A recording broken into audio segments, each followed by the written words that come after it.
Rejected Stone Productions presents To One and All, the Rejected Stone Podcast. Real talk about real issues in real time. Your hosts for this Rejected Stone experience, Dr. Zebulon Maletsky and Dr. Jarvis Watson. To Win Day, let's begin.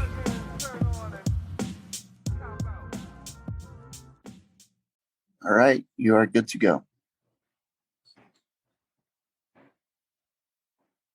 Good evening, everyone. My name is Legislator Jason Richburg. I'm joined with my co-host, Executive Director, Reverend Roderick Pearson, and we are here for Youth Aspirations. So I want to just first allow my co-host and partner in crime in this endeavor. He says we are Chuck and Shaq just for this event. So I'd like to bring on Reverend Pearson. Good afternoon, good evening, everyone. Good afternoon, young people. Good afternoon, families. Welcome to Juneteenth 2022, Youth Aspirations, another moment that we come together to educate, to make us aware, to empower, to motivate. We've got a great night planned for you tonight. These wonderful educators and panelists who are going to really give you a history of Juneteenth, and they're going to show us the way. It is a treat and an honor to be with my friend, Legislator Jason Richburg, and all of you. We welcome you to another edition of Youth Aspirations. And so enjoy the evening, enjoy the night, and don't forget, it's Monday morning, Monday at 11 o'clock, Jubilee outside the H. Lee Dennison building. Be there at 11, and you will be in for a treat. Bless you and have a good night. Brother Jason? Thank you, Reverend Pearson. So I just want to go over some housekeeping rules before we get started. We have a great group of panelists here, but we're going to ask that our panels they're going to start the discussion on what Juneteenth is and what it means to us. And then as we go on, we will have some time for folks to ask questions. You can ask them in the chat, or you could send them in, and we also have a PowerPoint. That is perfect. So we'll have a PowerPoint. So if you have questions, you could raise your hand if you are in the Zoom meeting. If you are on social media, we will be able to find out your question. If we can't answer it right then and there, we will provide some resources so you can send us messages after the Zoom. So without further ado, I want to introduce Dr. Watson and Dr. Maletsky just for their opening remarks. So Dr. Watson, can you just introduce yourself to us? Good evening, Brother Jason and Reverend Pearson, Watson. My pronouns are he, him, his. I just want to say it's a pleasure. For me to be here today as a long resident of Suffolk County, being one of my first experiences presenting to you all today. I'm just really share a little bit more about Juneteenth. I'll just present with my brother, Dr. Zebulon Maletsky, who will go next. All right. Good evening and greetings to all. Thank you so much for this invitation. It's a pleasure and an honor indeed just to be in fellowship with everyone tonight, and just to have a chance to talk about some, in my case, stuff that I teach about at Stony Brook University and I'm very passionate about. It's a true honor to savor, and I just thank the legislator, and I thank Reverend Pearson, and thank Adeswa Watson and the Watson family, and just thank everybody in the families involved that make this possible. We are going to have a very enjoyable time tonight, and I'm looking forward to it. And so you, Dr. Maletsky, you brought up the facilitator for this event, and that's Ms. Adeswa Watson. Ms. Watson, can you introduce yourself? Sure. So good evening, everyone, and thank you for having me. My name is Adeswa Watson. So I serve as the Director of the Office of Minority Health in the Suffolk County Health Department, and it's a pleasure to be a part of this Juneteenth committee under the County Executive's Office, the Office of Minority Affairs, and the African American Advisory Board. So as the facilitator, I would love to read brief bios for both doctors.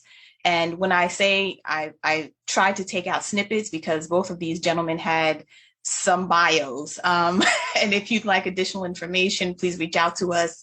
We can get you their information. So if I can, Legislator Richburg and Reverend Pearson, I'd like to read the bios and then we can get to the presentation. So I'm going to read. You're more than welcome. Thank you. So Dr. Jarvis Watson is a change agent for diversity, equity, and inclusion for over 18 years. He has dedicated his time, expertise, and creativity towards programs, initiatives, and access, awareness, and opportunity. Currently, Dr. Watson serves as inaugural Director of Diversity, Equity, and Inclusion at the School of Visual Arts in New York City. He's an educator and a community developer that strives to meet individuals and populations where they are.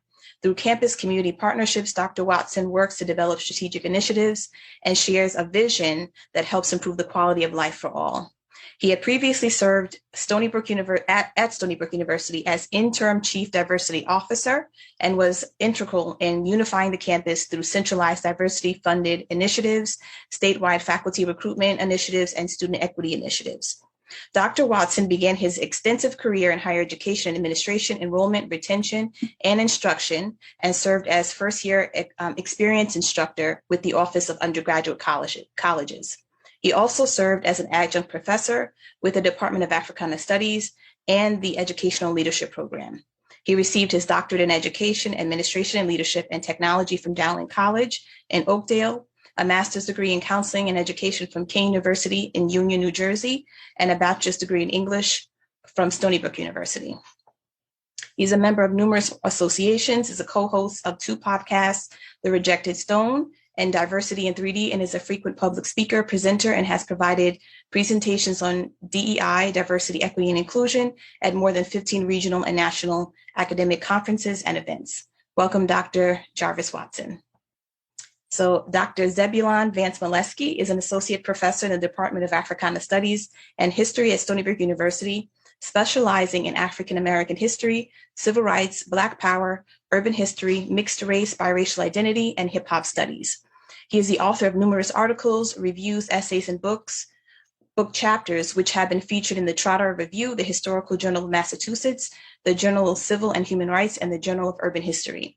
He has served in many capacities for the Association for the Study of African American Life and History, also known as ASALH, for several years, including most recently as National Chair of the Academic Program Committee, and also served and currently serves as co-chair of the National Marketing and Public Relations Committee of ASALH. He is a regular contributor to the award-winning blog Black Perspectives, hosted by the African American Intellectual History Society, for which he has co-authored How Displacement and Gentrification Are Remaking Boston. He has written op-eds for diverse issues in higher education, BK Nation, and is a columnist for BK Reader. Originally from Boston, Dr. Molesky received his PhD in African American Studies with a concentration in history from the W.E.B. Du Bois Department of Afro-American Studies at the University of Massachusetts at Amherst. There he was trained as a historian by some of the best thinkers in the field and received several fellowships and has also given a TED Talk for Stony Brook University entitled Tracing Your Roots. He's been featured on the Huffington Post, Fox Soul, various radio stations, you name it. Okay, he has recently completed a manuscript on the Black Freedom Movement in Boston entitled Before Busing, A History of Boston's Long Black Freedom Struggle, to be published by the University of North Carolina Press as part of his award-winning Justice, Power, and Politics series in 2022. He was awarded a Game Changer Award from the NAACP and is also on the City-wide Education Council, and it was appointed by Eric Adams, who is currently the mayor of New York City. Dr. Zebulon also received a proclamation from the Brookhaven NAACP Black History Commission for leadership and service to the community, and it now has February 5th named Dr. Zebulon Molesky Day in the town of Brookhaven. Welcome, Dr. Molesky. I'm looking around for who you're talking about, because it can't be me. This is thank you. Brought us out, my friend. Yes, sir. So at this time, I'd like to pass it over to both of the doctors for their presentation on what is Juneteenth. Wonderful, thank you. I'm gonna share our screen.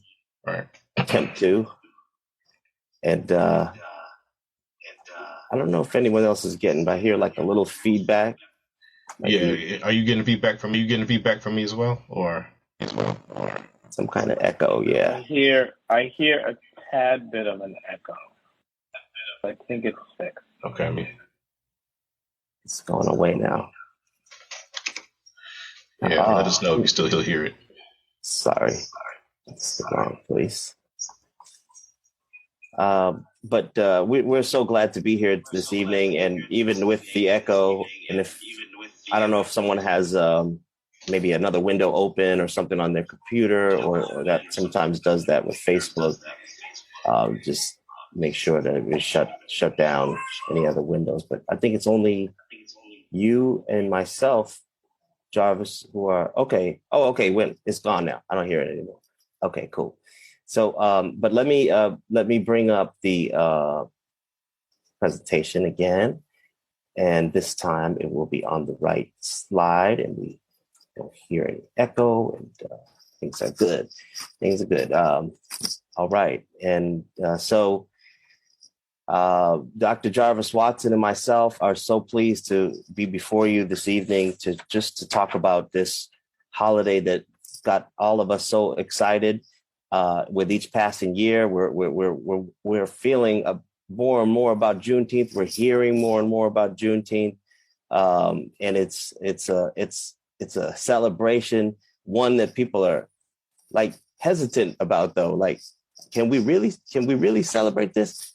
Answer is yes, you can. Yes, we can. But to do so properly, it's really useful to know a little bit more about Juneteenth and what the holiday is about. It's we know that it has a lot of history around it and behind it. I have been speaking at a few places this week, and it occurs to me that it's a holiday that's very unique one in the sense where you need to know a lot of history just to understand about it, or what it is. And so it has a lot of history to it. So it's an honor and a pleasure to talk about this a little bit on tonight. I will start, and then I'll have Dr. Watson come in. June 19th, 1865. What happened on that day? Let's just strip it down to the basics about the holiday.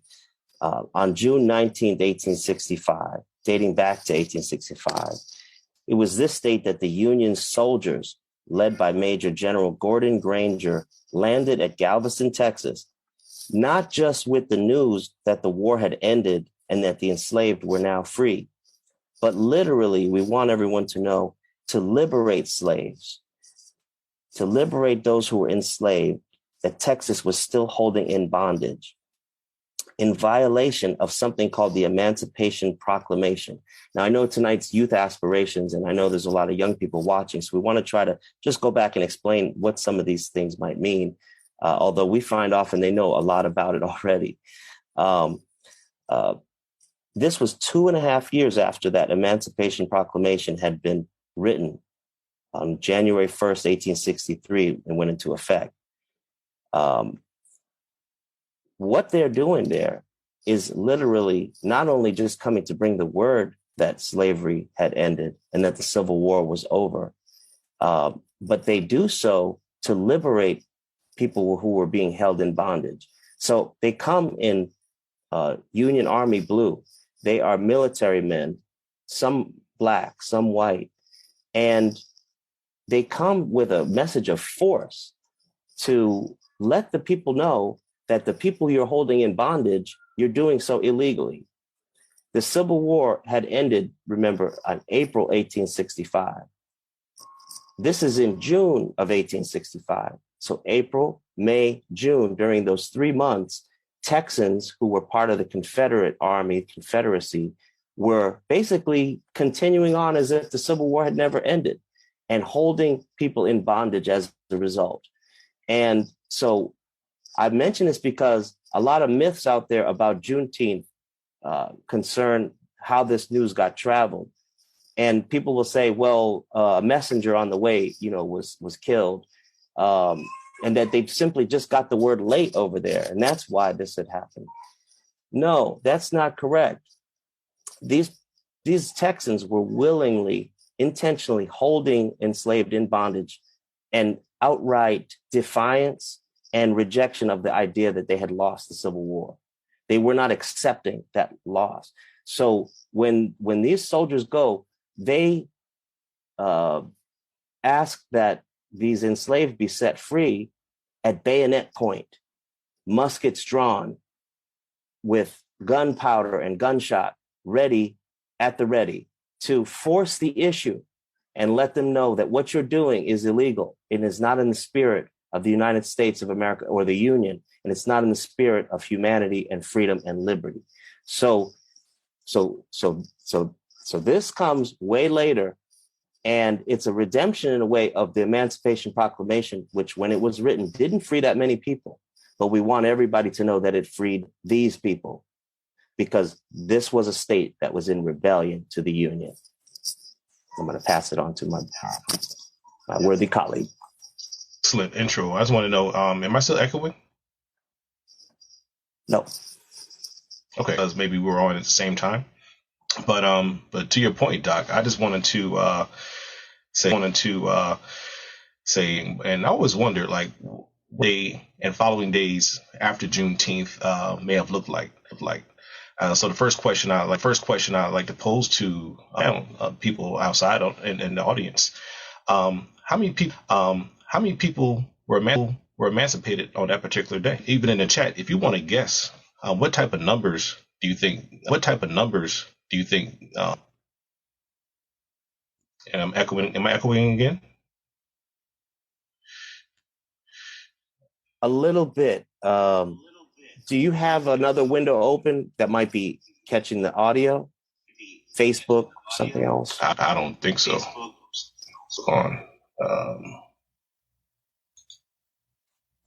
Hold on. Let me. Maybe two Zooms. All right. How about now? Am I still echoing? No, I think you got it. I think you got it, Doc. You got it. You got it. Yeah. Okay. Cool.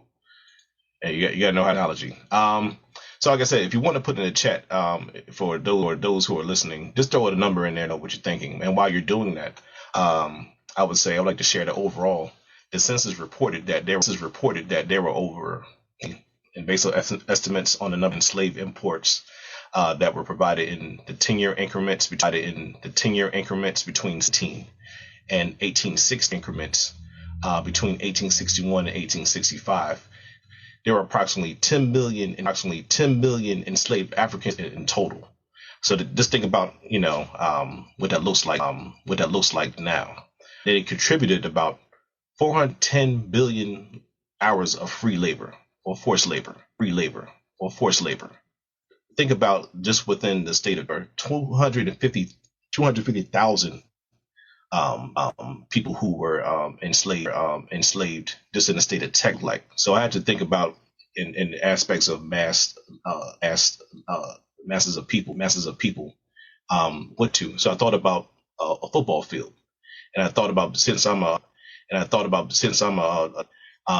how many people fit in stadium or fit in MetLife Stadium. And if you could advance I click on the slides, fill up 3 MetLife stadiums with the amount of people who were freed on that particular day. An idea of the feeling of excitement and jubilation that was filled in the air, but there was a bit of people who were actually freed that particular day. So think about recent examples of when large groups of people that lived under horrific conditions moving in large numbers to a place of unknown safety. You have to think about there's a mixture of, yes, I'm glad we're free, what we're going to do, where we're going to go, and all that happening all at once. It should have been like an amazing experience to revisit in regards to what some of those factors and what some of those issues were at that particular time. So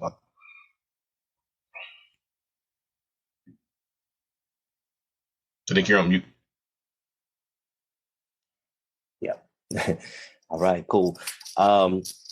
Yes, that's phenomenal. And that really shows you visually, get a sense, because a lot of times when I was learning about Juneteenth, I always thought of this as a somewhat small gathering, small group, perhaps, that they came upon. And we hear how General Granger reads the Emancipation Proclamation and then also a Juneteenth order, which is known as Order Number 3.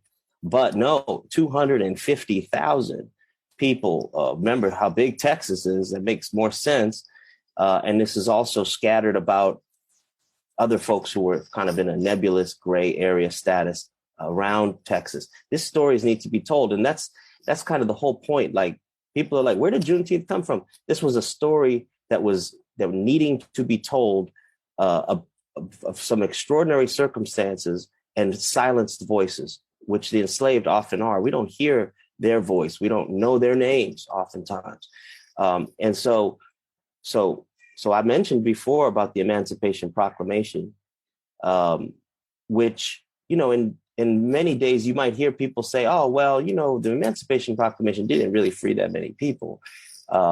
It was, for various reasons. It is true. It was a military move on the part, a strategy move on the part of Abraham Lincoln.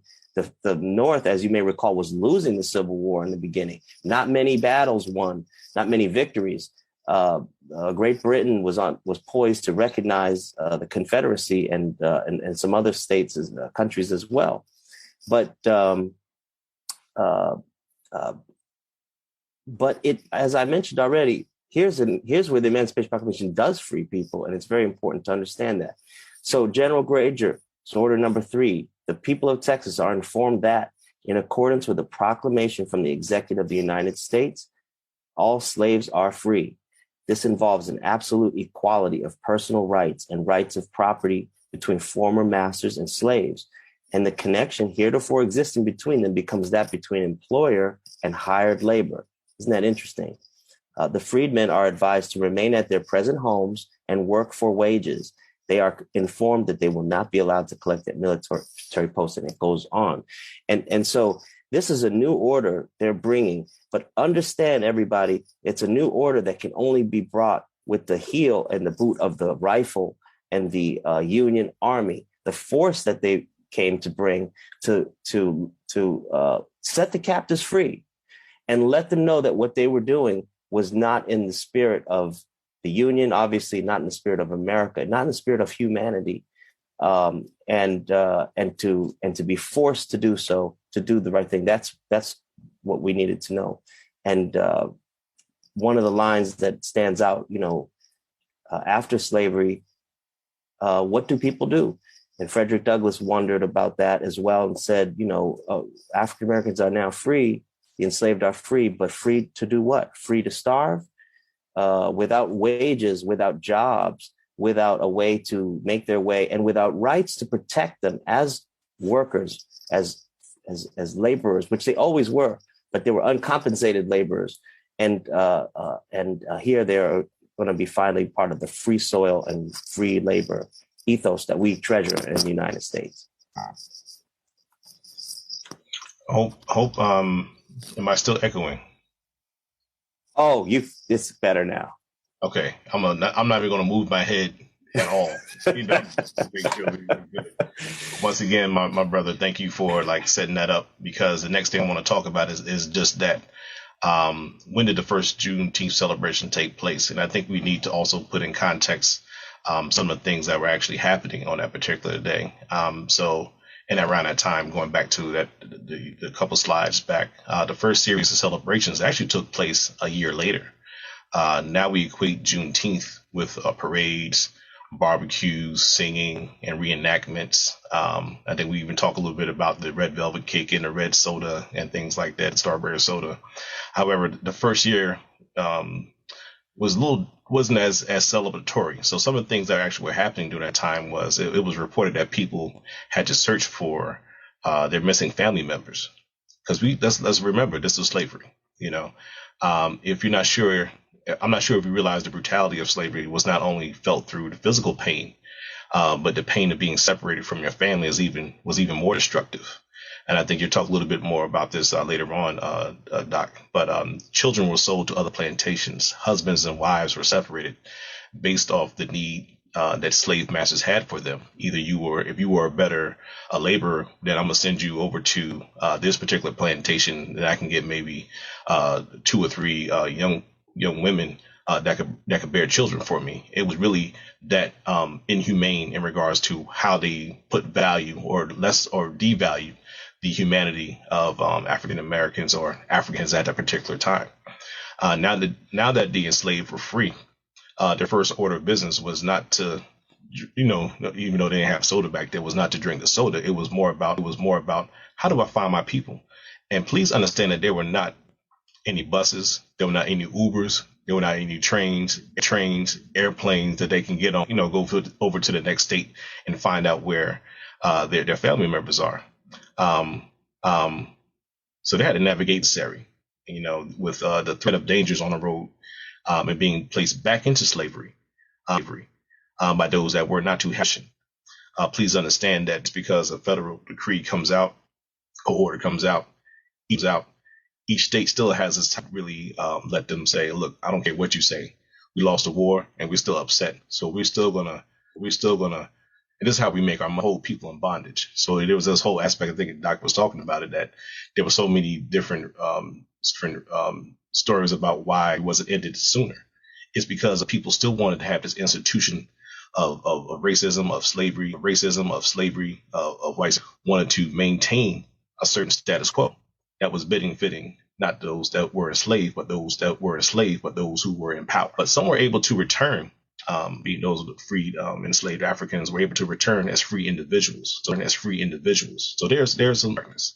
And others helped their folks establish a new type of freedom in a foreign land. There's pictures and who, just like Representative Richburg, who were going into politics to take advantage of something like the Homestead Act so they could buy land. There were people who were establishing their own business. Things were happening, but the first celebrations were more about how do we establish who we are. And then now that my wife is actually on this call, she's always talking about social determinants of the health. So some of the questions that they had to ask themselves was, what will I eat? Where and how will my kids grow? Where will we live? How will we live? Where will we pray? Where will we play? Where will my kids play? Where will we congregate? What will I do for work and earn wages? How do I reestablish the way of life that I knew before arriving here against my and my family's will? And then integrate that into this new world that may or may not really feel like inviting me to the table, so to speak. So I think what we have to do is, as we really think about the celebration part, I think the part of the reason why we celebrate is to remember that pain that we had to go through and the process we had to go through in order to establish our new identity here in this particular country. And this was happening not just in America, but this is happening in the islands, this is happening in South America, this is happening all these places where people were trying to find their independence. And the emancipation of these folks didn't just happen with this particular document, but this was happening as they were trying to resist the aspect of bondage, as they were trying to run away, as they were trying to establish family, even though the system in place was trying to destroy that. So there was always this aspect of emancipation prior to this proclamation coming through. So I just wanted to make sure people understand that this is an ongoing struggle, and that takes a toll on oneself. But the fact that we can come at this particular point and celebrate and recognize that, to see how far we've come, helps us understand where we don't want to go back to. So, Dr. Well put, very well put. As we come towards the sort of, more than halfway through this, we want also to mention, so that people understand, that African Americans had been celebrating in various forms or another emancipation days for many years. That does not start with Juneteenth, certainly. And especially in parts of the Northeast, in New England, here in New York, a lot of people said, hey, we've had our own, we've been celebrating. We do watch night, New Year's Eve, which is something that happens in, African-American churches. We celebrate on New Year's Day. And it's just a factor of history. The fact that, remember that slavery was ended in New England states like Vermont, Massachusetts, New Hampshire, then Pennsylvania and other places a lot earlier than 1865, way earlier, more like 1783, 1777 is Vermont. And it's all staggered. You have Massachusetts, 1783, I mentioned already. And so therefore, people celebrate Emancipation Days all out throughout the year. The state of Texas, obviously being June 19th, we know that one, but Florida celebrates their Emancipation Day on May 20th. Mississippi celebrates an Emancipation Day on May 8th. Washington, D.C., actually, which was known as compensated emancipation, but they actually paid the slave owners for their slaves, actually tax dollars and so on at that time, up to $300. And so Washington, D.C. celebrates its emancipation on a different day. And so there's a rich tradition there. And not last but not least, at New York, slavery was ended on July 4th, 1827, which is quite late compared to the rest of the Northeast. But as such, some people have recognized that day. And actually, that is, in addition to Juneteenth being a state holiday, Speaker Carl Hastie gave a recommendation and a resolution that July 4th, 1827, be Abolition Day and be celebrated in the month of July. And the association that Odessa so generously read about for the African American study, life and history, the branch here in Manhattan, especially, and in the Bronx, is very fervent about celebrating that day. Not instead of Juneteenth, but just in honor of Juneteenth. Why is Juneteenth important to African Americans? It's important for that reason. The steady celebration of liberty, of freedom.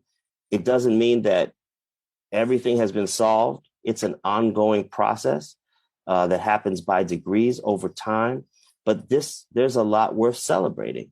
And my colleague already talked about, when first thing people do after enslavement was two things. They looked for their loved ones, their husband, their wife, their family, their children. They searched high and low. And a lot of them also wanted to go to school. A lot of people wanted to go to school, if only just to be able to read the Bible or that kind of thing. And education as a tool, and it's something no one can take away from you. You can't unlearn 5 times 5, once you know it.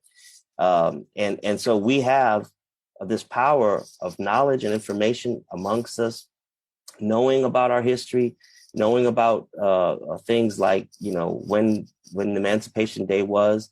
People even had to find out, what prices and so on. Because remember, when it's not a nice history, but we're talking about people as property. Everyone was valued at different amounts. And people had to find that out in order to buy themselves out of slavery, or to buy their cousin out of slavery, or their aunt, or their uncle, or their father, or their mother, or their husband, or their wife. And there is no shame in that whatsoever.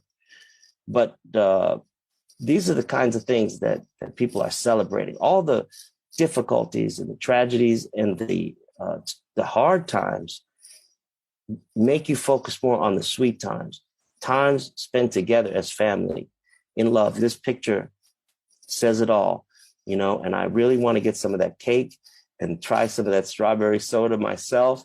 As a Northern boy, I can't really say I know about all that, So, but I'd like to know more, I really would.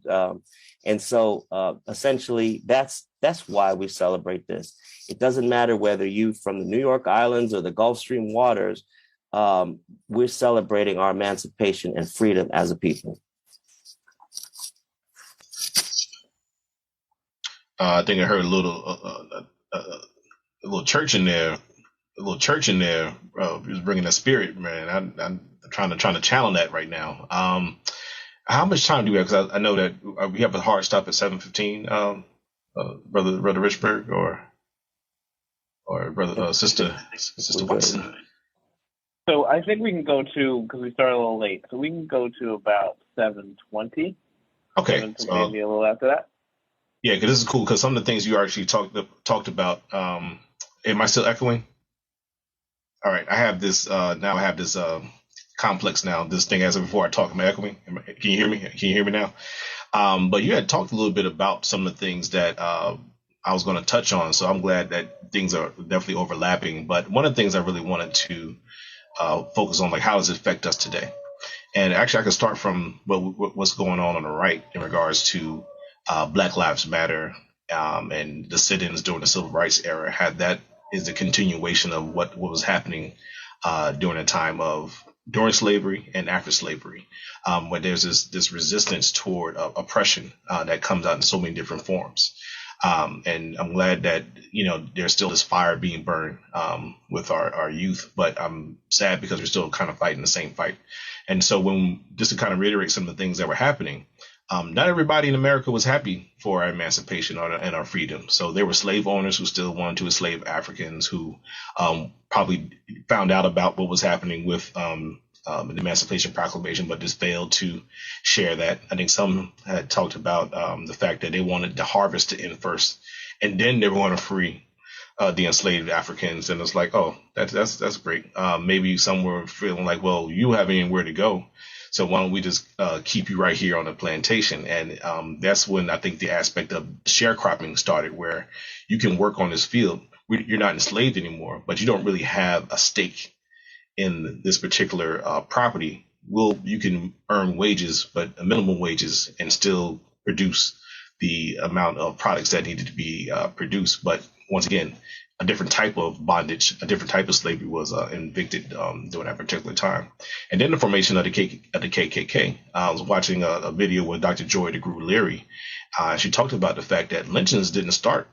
The lynching didn't start until after slavery had begun. So you have the KKK developing this type of fear and this type of hate toward individuals, not even just physically, but even through movies like The Birth of a Nation, which was one of the highest grossing films out there, that talked about once Africans become free, they're going to eat your chickens, they're going to abuse your women, particularly white women. They're going to take over the Congress, and they're going to have this, everybody's going to be eating chicken and all this other kind of stuff. It was really like a negative a movie, but it was an effective movie because people were believing the hype, so to speak, about what was going to happen once folks got freed. But luckily, there were these individuals, and we're blessed to have these individuals who, in the next picture, as you see at the bottom there, who in I think 1870, not too far after being emancipated, were actually put into office to help create the laws and the policies, not just to be free, but to maintain a certain lifestyle and to gain more access through laws that were made. So a lot of these things set up what you see now. Like I said, black-owned businesses in towns, political presence, the civil rights era, really kind of was the extension thereof, as we're fighting Jim Crow laws and things like that.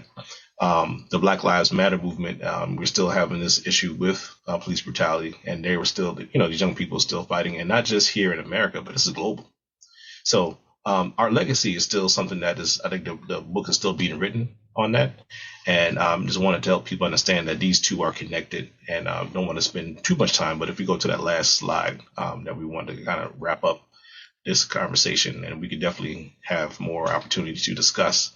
But between Doc and I, we just kind of jotted down a few bullets of where we think the emphasis should be placed on Juneteenth as you move forward. I think we already know there's a national, and a few states are celebrating, but this should be nationwide.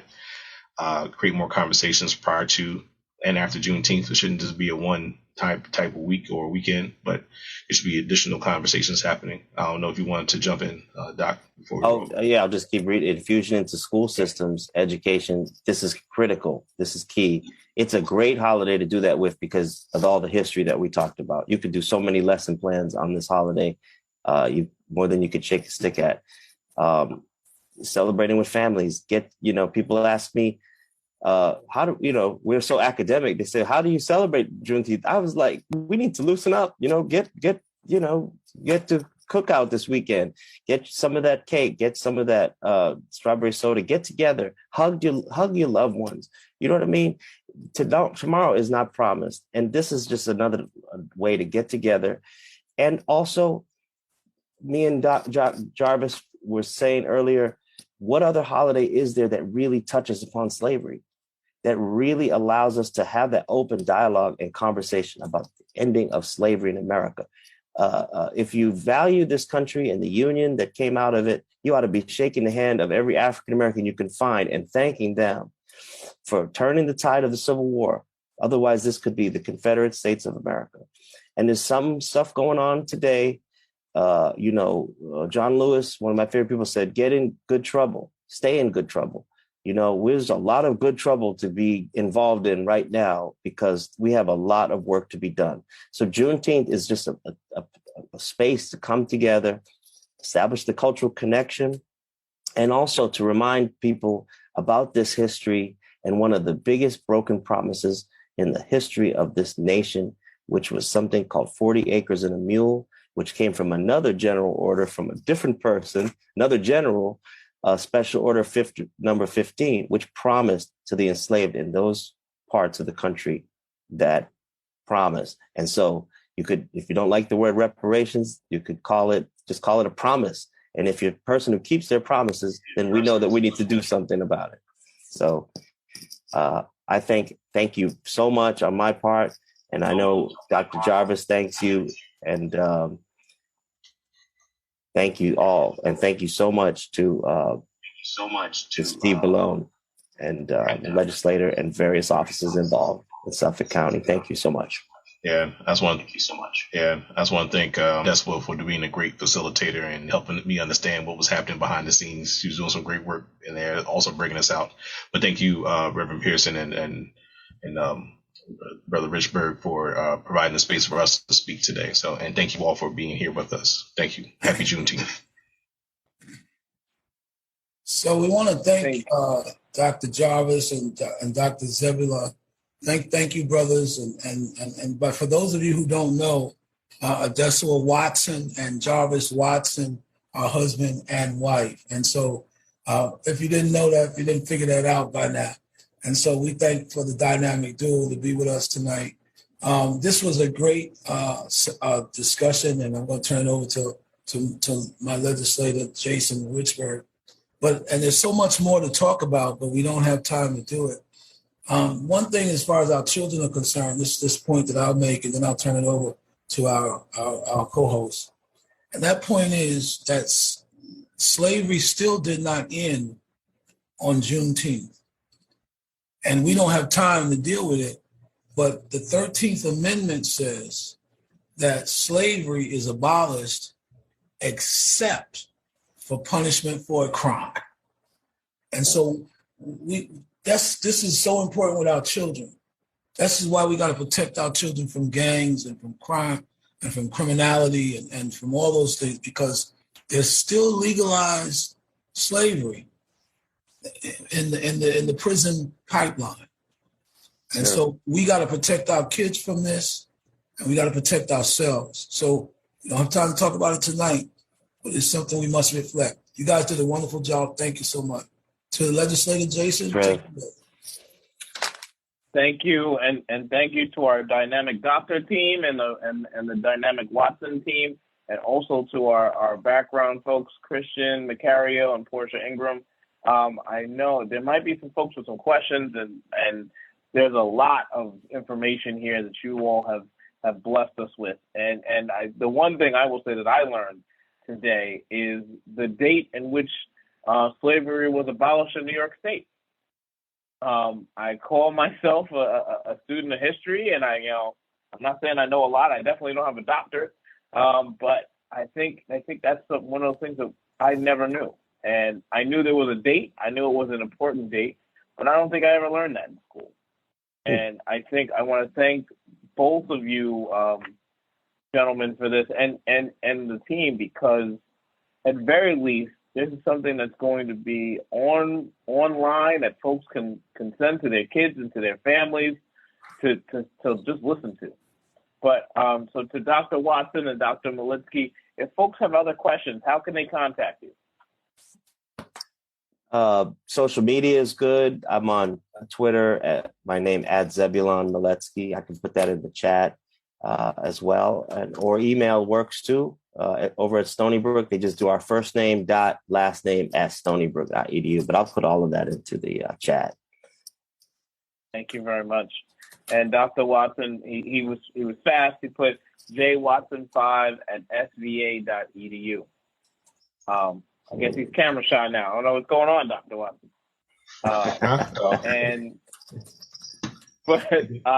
So there is a question. Please give us some contact information for the websites as well.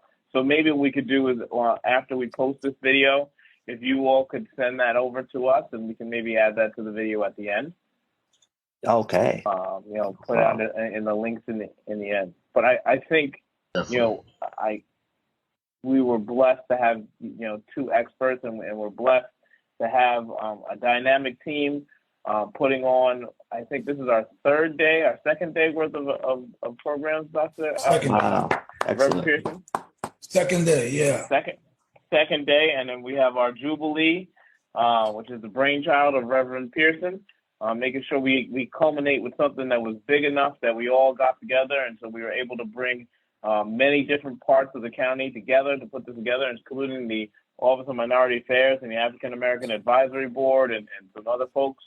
I've taken part, but the most important thing is that, and I just want to just say this out loud. It's so powerful to see so many people of color working together to put this on, and we've been showcasing persons of color all week, whether it was the deputy commissioner or the two doctors here, and the Watson family and Dr. Miletsky. I guess you're an adopted Watson. Very much so. But I just want to say thank you to everyone. Thank you for tuning in. And I can't wait to see you all on Monday at 11 a.m. As Reverend Pearson will tell you, the doors open before 11 a.m. That means the service is going to start at 11. So we expect you all to be there on time. And we're going to have church. Yes, sir. All right. And there's also going to be food there too.